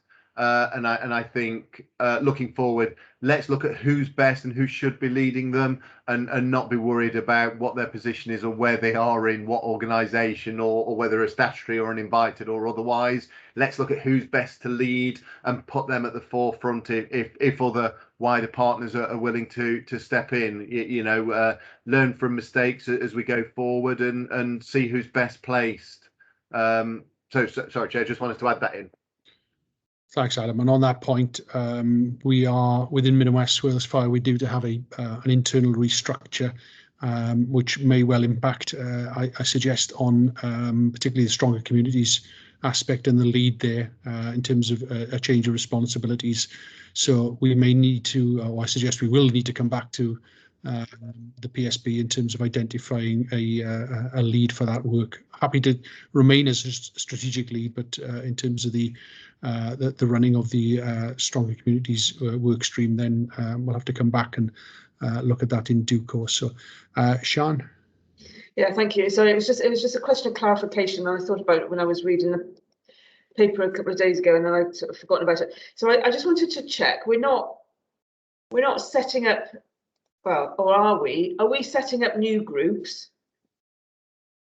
Or no? That's fine. I just Everything that we've already done, and we've got everybody in place currently. So we've got it as it currently stands. It's everything that we're already doing. What we're trying to do though is focus each of those 4 streams into something more meaningful, and then look at who's leading those streams and actually who's best placed, because they don't feel right at the moment. I think we made a bit of a mistake on who should lead what where. And so it's just regrouping, not looking for loads of more meetings, only the partnership meetings that we want to happen more regularly, because we want to put more focus onto the wider partnership rather than just the 4 statutory and the wider invited partners.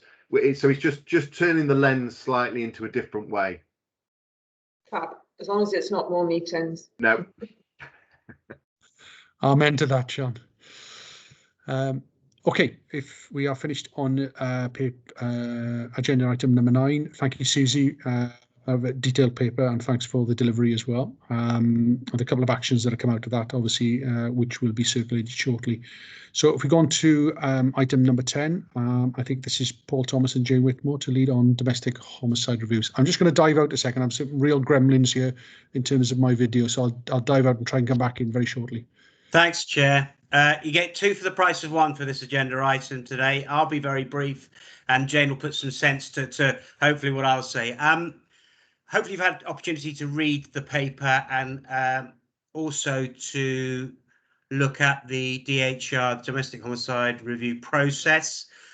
Unfortunately, the Safer Swansea Partnership are about to commission its 5th DHR, which is sad. We are in the process of finalising DHR 3 and 4, but as you can imagine, some of that has been held up due to COVID and all the complications around that. So I thought it was probably a good idea at this stage to produce that process so all members of the PSB are cited on what that process involves and actually how complex it can be, and to thank partners for their commitment and support on the previous 4 in the collation of information and participation on the DHR reviews, because they are challenging. Clearly, some of the partners will have an enormous amount of information that they hold that they will need to sift and share. And some of the discussions are very difficult with regard to the nature of the incident, making sure that we keep the victim and the families as the main focus. There are a number of issues we have with the Home Office. I will not bore you with that, but we are in discussions with them about getting to a conclusion as to the reports being signed off and them being made public. But I think probably what best to do now is to hand over to Jane, who can just put a little bit more detail to commissioning and the dreaded word of funding. Thanks, Paul. Thanks. Sorry. Just like Phil, the noise has just come outside my door just as I'm just about to speak. You wouldn't believe. So I do apologise if I'm shouting down at the thing. And thanks, Paul. Yeah. So the domestic homicide review and the statutory duty came in back in, I think, 2016. So it was really sort of to refresh it and actually put that process in place, bring it to the attention of the VAUDA steering group that goes up to the Safer Swansea that comes up to the PSB. So back when the first domestic homicide happened back in 2017, we commissioned an independent reviewer and report author in line with the statutory guidance.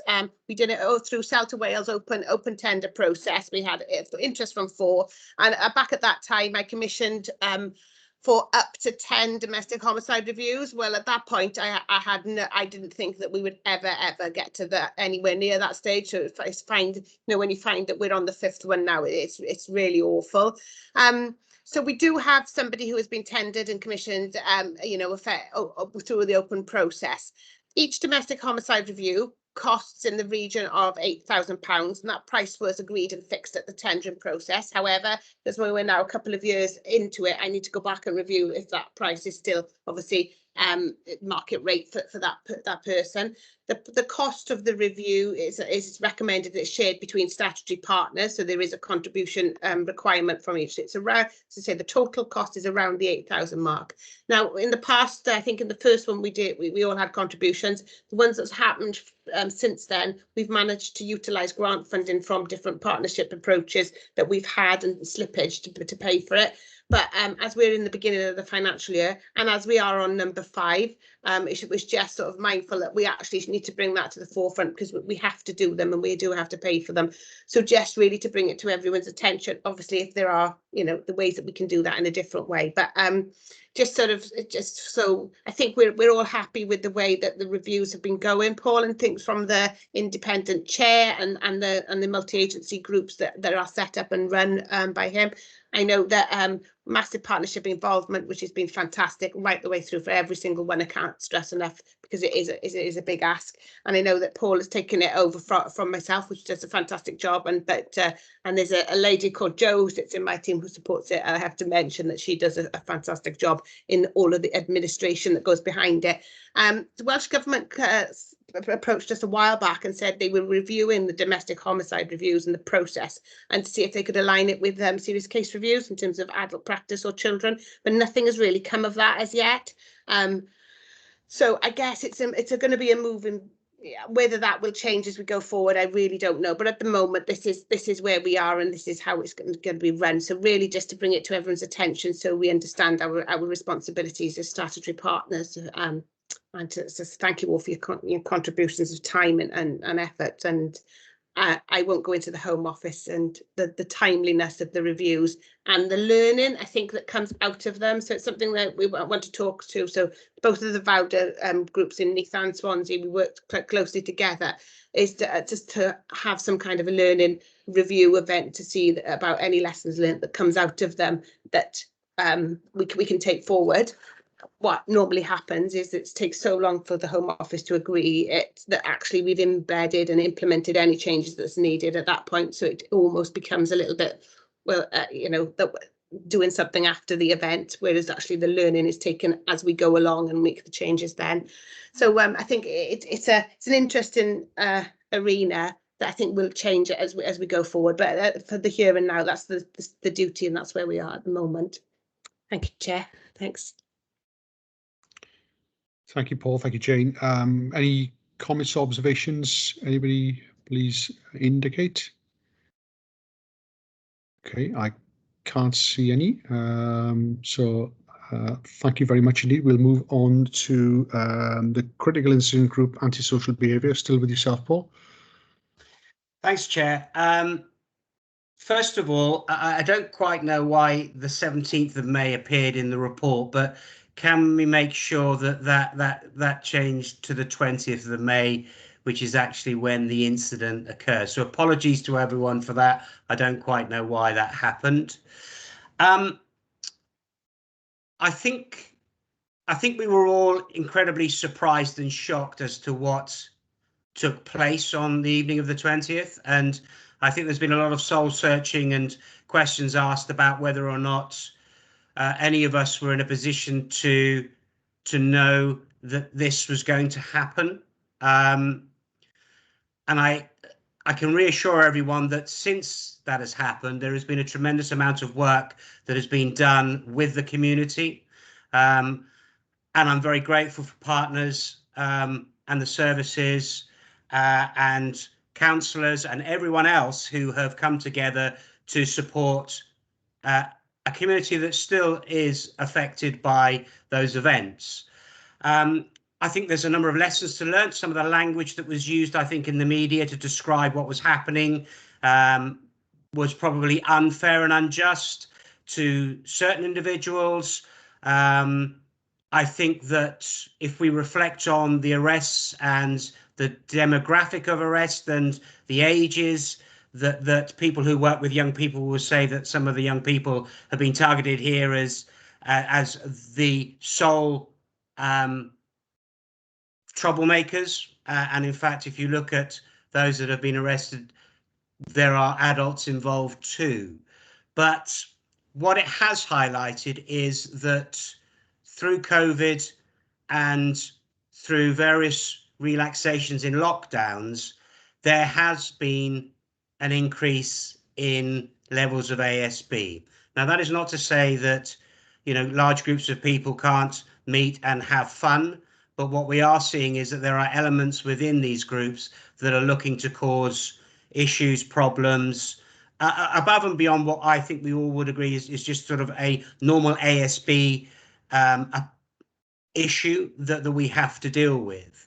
So I've been tasked to look at the local authorities' response, the immediate response, and obviously the recovery and what that looks like, and to identify whether there's any gaps. And through conversations with other people, and in particular with Adam, there was a suggestion here that is there any merit in us looking at ASB in the broader sense across the wider Swansea area to see whether or not there are any indicators or signs that this is not a one-off, or was it a one-off? What are the motivators and drivers for some of this activity and behaviour? And to perhaps then look at developing any early intervention and prevention measures that we may not have in place that could help to address some of these behaviours and incidents of ASB. So it was really just to make the PSB aware that we need to sort of consider how we address the issues here and what we can do collectively in partnership to support those that are affected, but also to look at what that early intervention and prevention would maybe to stop it happening again. So really, it's just to put it there for a discussion. I don't expect to have the answers here, and I'm sure that Adam will be prepared to bring whatever we collate with regard to the local authority and the partners that have been involved with the local authority in supporting the community.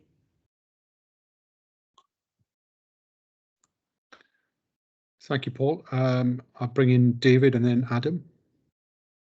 Yeah, from my point of view, I think there's lots to be lessons learned out of this. I think the way the community has reacted and bounced back is unbelievable. Really, really pleasing. But the biggest concerns I've had from straight away on the 20th was that word, you know, this is a celebration, this is a show, this is something, you know, this is in honour of. This was a horrendous event that affected lots and lots of people in Mayhill, on One Wen Road particularly.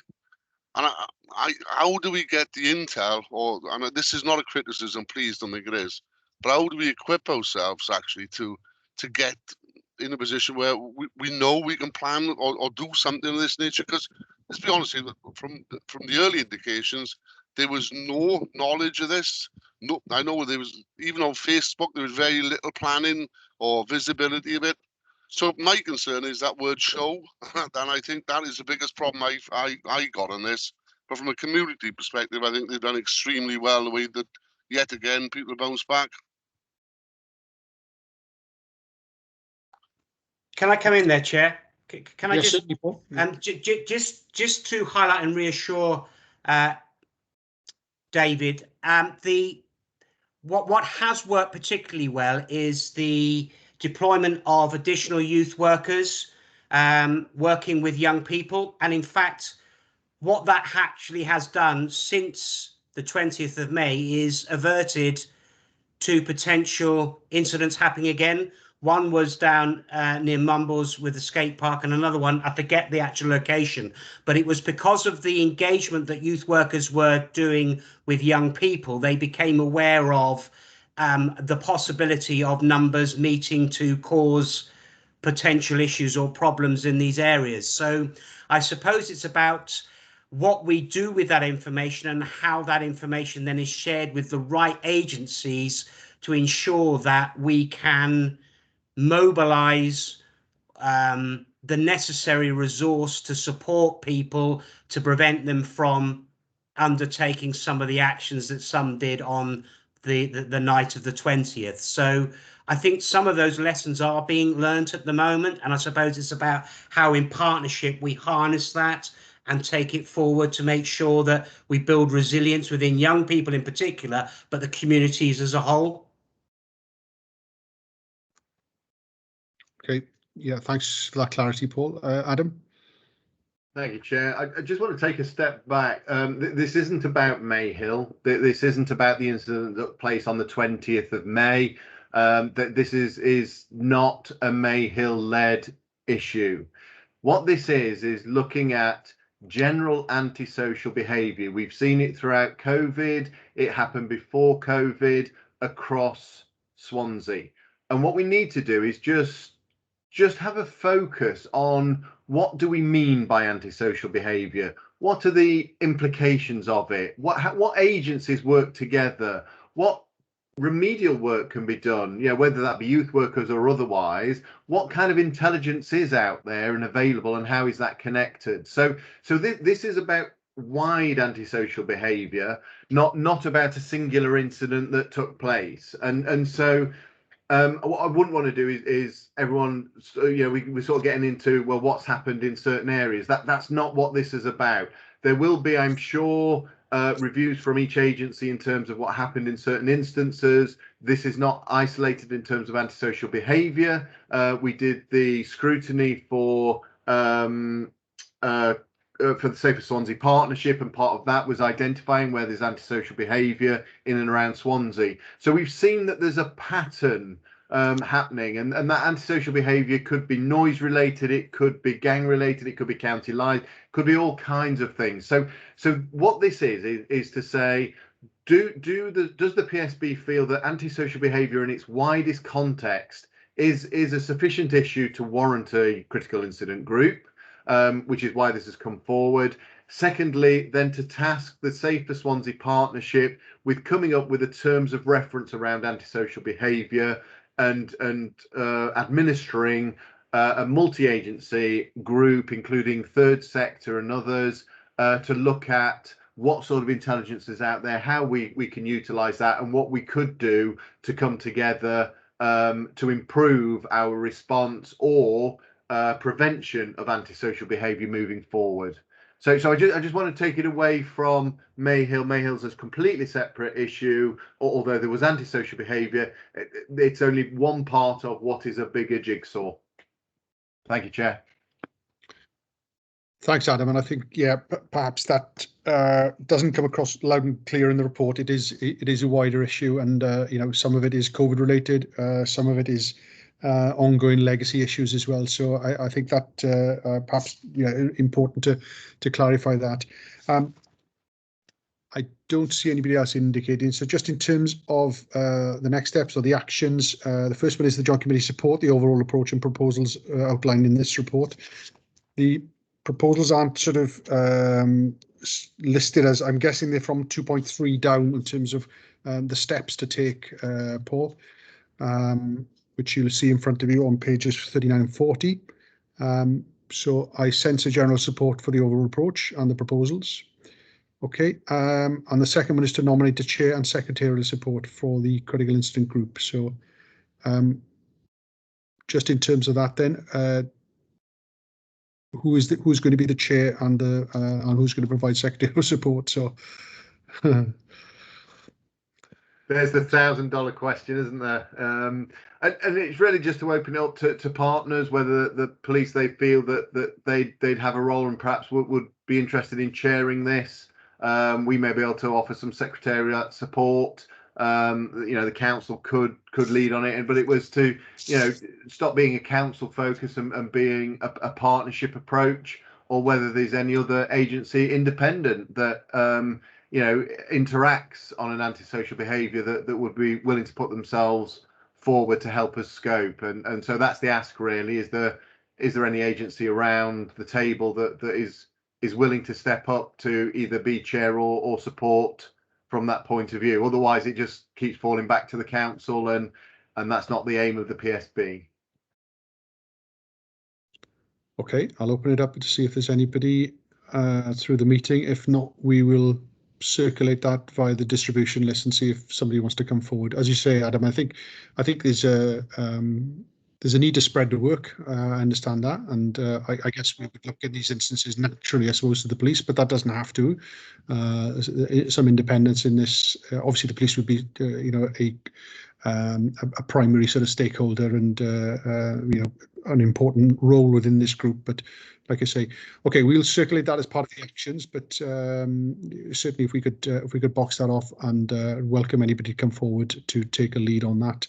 It is time limited, which is included in the report. So we're looking at no more than 12 months, maximum 6 meetings. So again, as Sian indicated, not another meeting. Yeah, absolutely. We are all busy. We appreciate that, but this is key and important work. This does impact on us all. So, okay, we will circulate as part of the actions post meeting. Thank you, Paul. Thanks, Chair. Good to see you. Okay, all. Thank you. We'll come back to the agenda. We've done Human Rights City number 12. We're on to 13. So can I just invite Jeff Bacon? I believe you've got a presentation for us, Jeff. Okay, thank you, Chair. I haven't, but one of the team will come on to something in 2 ticks. I mean, the agenda item is probably headed Local Property Board. I am the chair of the Local Property Board, which forms a collaborative group for an adjunct out of PSB, where our public sector partners come and talk about projects and where we can actually join up. It also forms the formal part of Welsh Government's Ystadau Cymru, what came from the National Assets Working Group. It's another collaborative group.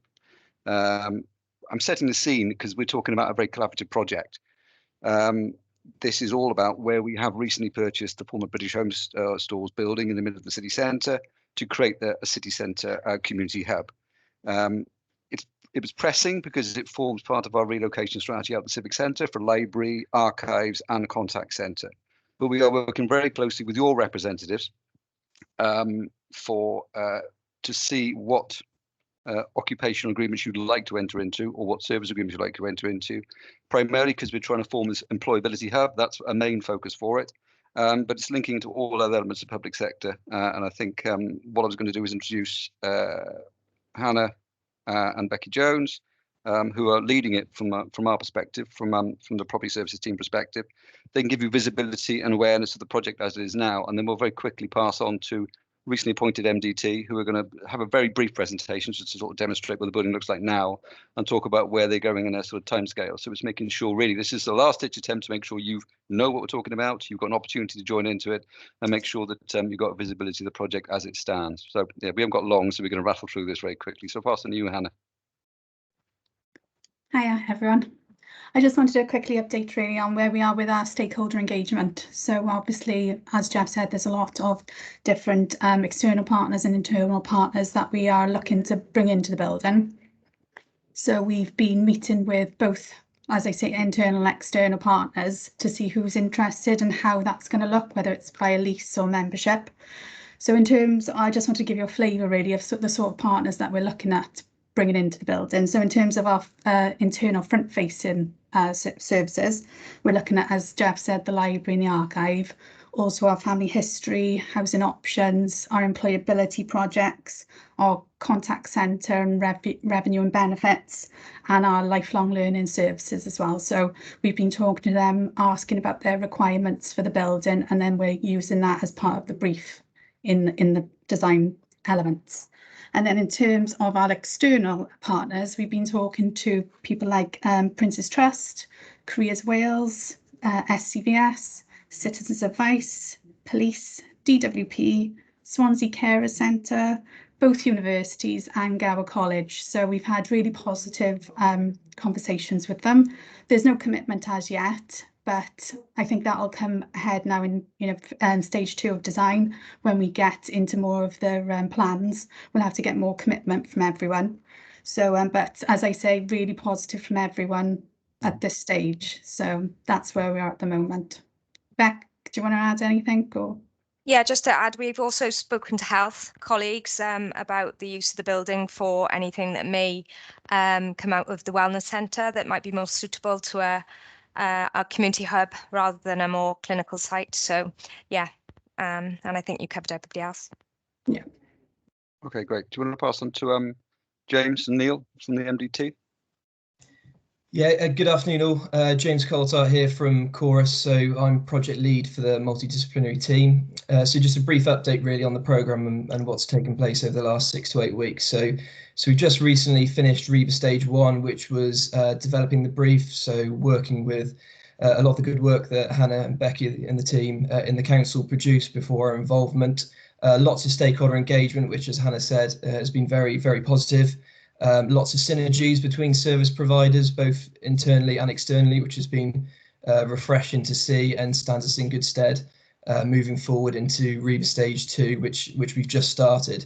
So I won't go into too much detail on REBA Stage 2, but effectively that's where we'll start doing more design work in terms of looking at spatial arrangements and building plans and looking at the building form in a bit more detail. But we're at a really good starting point, lots of positives to take forward from the initial stage. And through to contractor procurement, which we're also hoping to commence later this year. In terms of starting on site, which I know is probably a key milestone that everyone's considering, we're likely to split the works into 2 phases. So it will consist of an enabling works package and a main works package. So the enabling works will consist of stripping out a lot of the asbestos that's currently within the building, but also there's old M&E systems that will need to be removed prior to the main works. So that's looking to commence at the start of 2022, and then we'll continue developing the design, and we're looking to start on site with the main works. So in terms of the fit out of the building in March 22, and targeting completion by end of September through to the end of the year. So if I just pass across to Neil, who will just give you an update from the architect's point of view. Good afternoon, everybody. I'll just try and share my screen. So hopefully that's sharing at the moment. So James, can you nod if you can see that? Yeah, perfect. So yeah, you may well be familiar with the building. So it's a key location within Swansea city centre, stone's throw from the castle and Castle Square on Oxford Street and the junction with Prince's Way. So yeah, vital at the heart of the retail district in Swansea.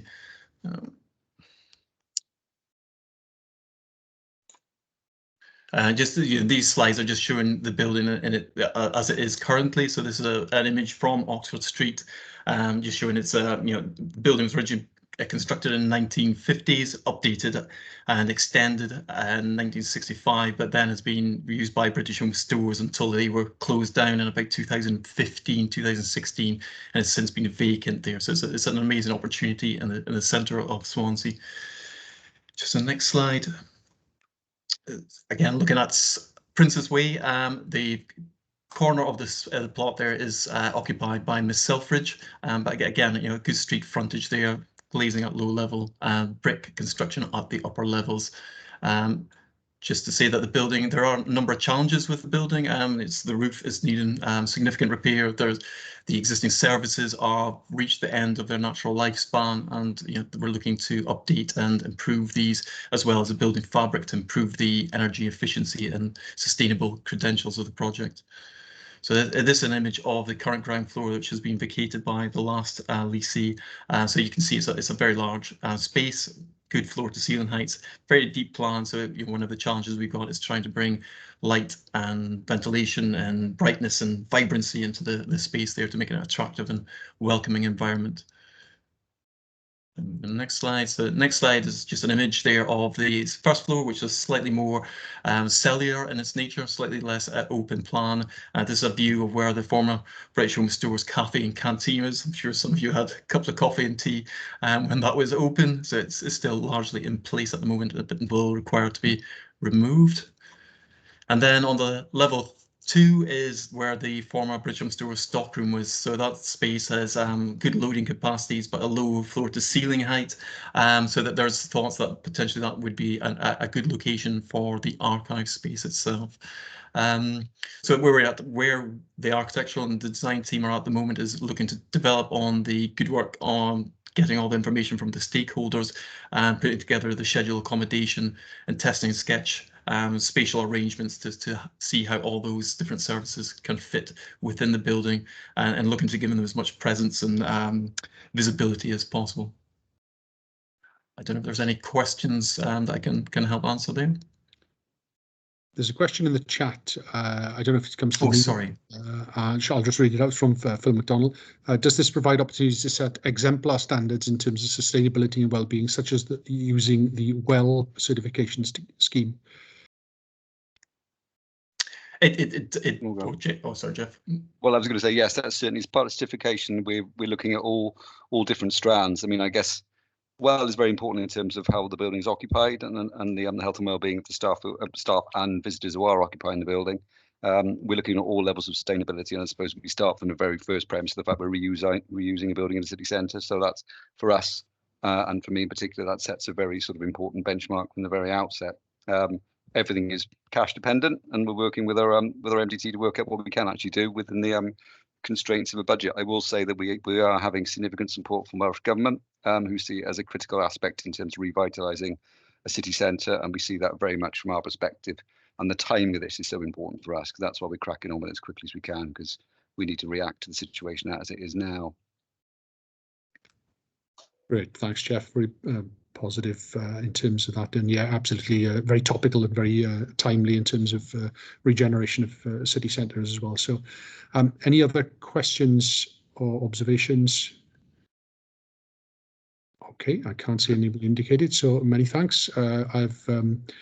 I wouldn't say happy memories of being dragged around that building as a child. But, yeah, it's quite nice to see it being redeveloped. So, okay, okay, thanks very much, all. Thanks for your contribution. Really grateful for that.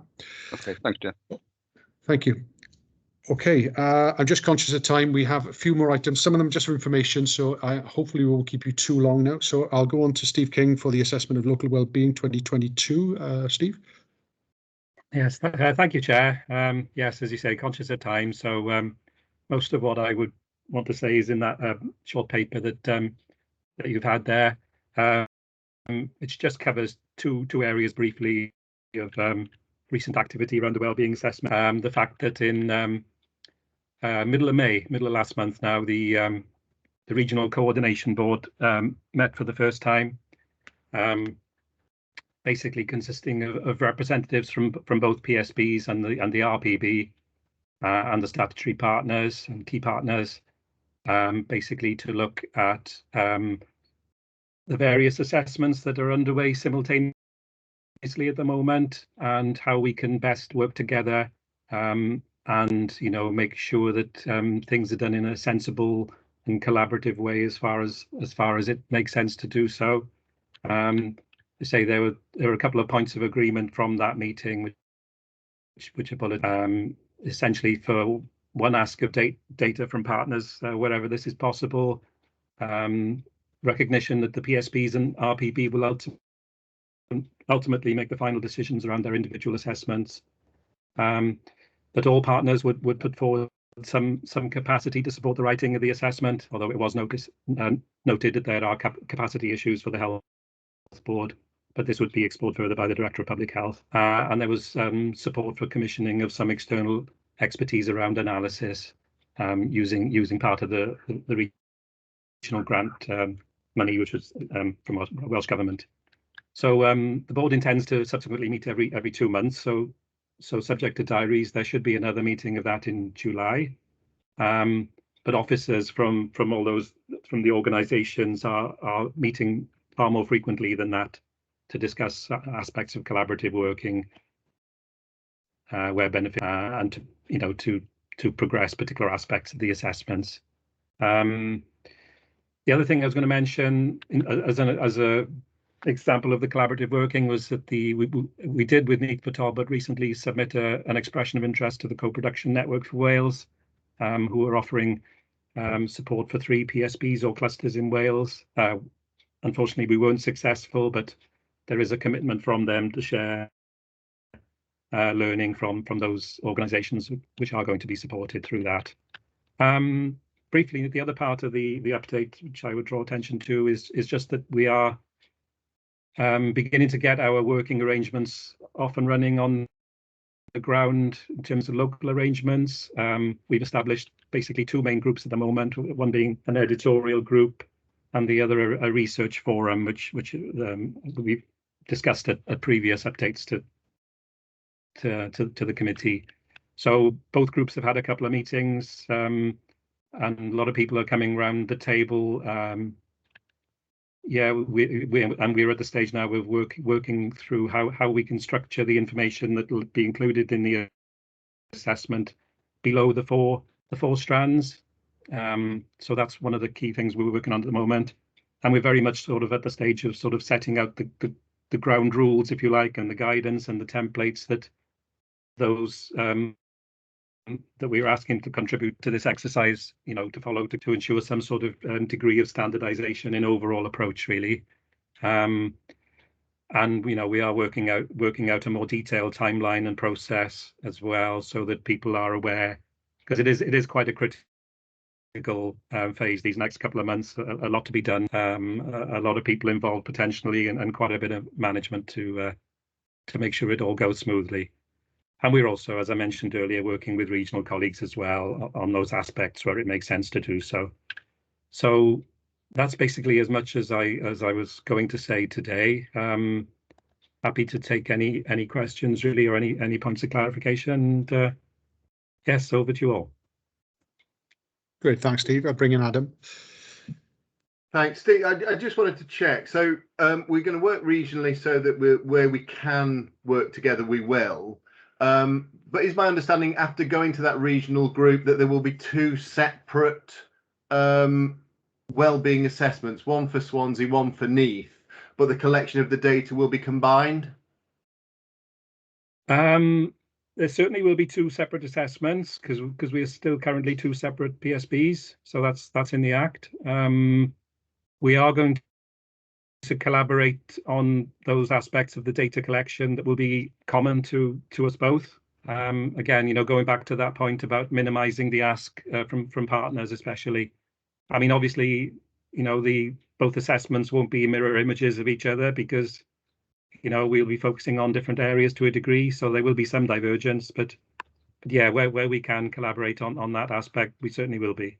So it's a requirement of the Act that we have 2 separate ones. It's just there was some suggestion that actually people were trying to block bringing them together, but it is a requirement of the Act, is it? As far as I've always been led to believe. Yeah. I was under that, and I just wanted to clarify that that's where it is. Thank you. Okay, thanks, Adam. Any further questions for Steve? Okay, I can't see anybody indicating, so thank you, Steve. I think it's a welcome in terms of the collaboration, certainly data pooling and avoiding duplication of effort. I think that's a real welcome move forward. Obviously, we'll look forward to the outputs from these from the board in due course. Then. Great, thank you, Steve. Okay, over to Adam for items 15 and 16. First one is the annual report. These will be very quick, Chair. The report is being finalised this week. It'll be out in draft form to partners on the 25th or around the 25th of the month for final checking. We'd ask for a swift turnaround if possible, if each could check their area and their section in the report, and just cast an eye over the others. And then it'll go for Welsh translation early July for the end of July to meet the deadline. In terms of the partnership forum, working on the back of really is what I asked earlier, so I won't labour this any longer. It is asking for anybody that would like to be part of that sort of coordinating group for the partnership forum. It is a task and finish because we want it to be quick and hit, so it's not looking for a regular meeting for a long term, but it is those that can bring a bit of organisational, a bit of co-production, a bit of guidance to running the conference. And working on those topics and putting them through. So if anybody could either get in touch with Leanne or myself directly, happy that would like to contribute, will be part of that organising. It'll be a quick turnaround because we want to get one in as soon as we can now that we know the direction of travel. So just get in touch with me or Leanne as soon as possible, please. Thank you, Chair. Thanks, Adam. If there's no questions for items 15 and 16 for Adam, the next item is for information only, so I'm not minded to go through this, but if there's no points on the grant, which is fairly self-explanatory, the future work programme is outlined there. On the 21st of October we have reporting and monitoring action plans, standard item. Human rights city status, an update from today's meeting, and partnership forum arrangements and agenda, again update from today. Moving forward then to the 16th of December, guest speaker from health. I don't know if that's been confirmed, and the 6-month review of action plans in due course then. So if there is anybody else who would want to provide an update from their respective agencies, that'd be very helpful. I think when we have an idea or an understanding of partner agencies, that is really helpful in terms of what is going on in your respective areas. That's you're always welcome to come forward. So there's an open invitation there. So our next meeting, as I say, Thursday, 21st of October. Yeah, thank you for me, and thank you for your support for obviously being re-elected as vice chair. My chairing skills are not as good as the chair, as you would expect, who would have finished this meeting at 5 promptly. But it has been a first for me today because I've not heard the words "you're on mute," so I think that's I think shows progress from us all. So thank you very much indeed, and look forward to seeing you all in October, and probably most of you before that as well. So thank you. Thanks, Roger. Yeah, take care. Thanks, Roger. Bye all.